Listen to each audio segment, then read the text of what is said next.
نحمده ونصلي على رسوله الكريم اما بعد فاعوذ بالله من الشيطان الرجيم بسم الله الرحمن الرحيم۔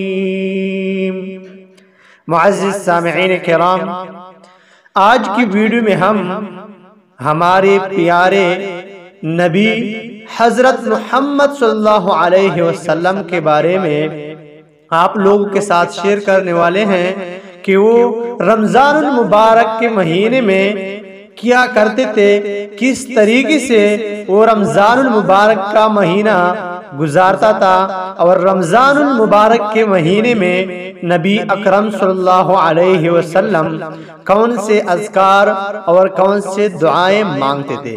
معزز سامعین کرام، اس کے بارے میں ہمیں جاننا نہایت ضروری ہے، کیونکہ نبی اکرم صلی اللہ علیہ وسلم کے ہر امتی کو حضرت محمد صلی اللہ علیہ وسلم کی طرح زندگی گزارنا نہایت ضروری ہے۔ تو معزز سامعین کرام، آج کی ویڈیو میں آپ لوگوں کے ساتھ حضور اکرم صلی اللہ علیہ وسلم کے 4 کلمات، 4 دعائیں جو حضور اکرم صلی اللہ علیہ وسلم رمضان المبارک کے مہینے میں مانگتے تھے وہ شیئر کرنے والے ہیں، اور یہ دعائیں ہمیں بھی رمضان المبارک کے مہینے میں ضرور مانگنے چاہیے، جس میں سب سے پہلا ہے بسم اللہ الرحمن الرحیم، رب اغفر وارحم وانت خیر الراحمین۔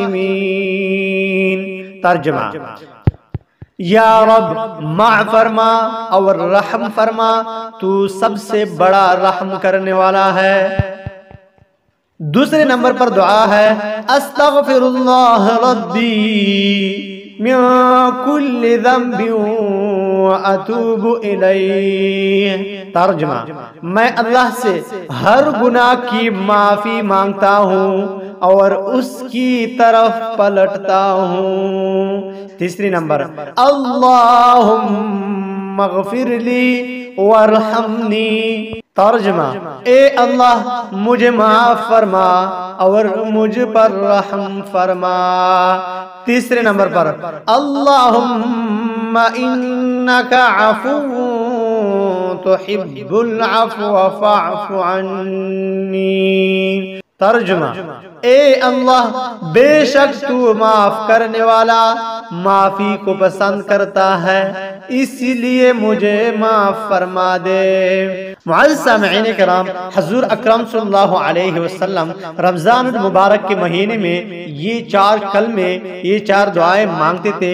ویسے تو حضور اکرم صلی اللہ علیہ وسلم کافی زیادہ ذکر و اذکار کرتے تھے، اور رمضان المبارک کے مہینے میں تو کرتے ہی کرتے تھے، ویسے بھی کافی زیادہ ذکر و اذکار کرتے تھے، لیکن یہ کلمات، یہ دعائیں بھی حضور اکرم صلی اللہ علیہ وسلم رمضان المبارک کے مہینے میں کافی زیادہ، کافی کثرت سے پڑھا کیا کرتے تھے، اور ہمیں بھی چاہیے کہ حضور اکرم صلی اللہ علیہ وسلم کی طرح زندگی گزاریں، اور حضور اکرم صلی اللہ علیہ وسلم کی یہ بابرکت دعائیں رمضان المبارک کے مہینے میں کثرت سے پڑھا کریں، تاکہ ہماری تمام شرعی حاجات پورے ہو جائیں۔ وآخر دعوانا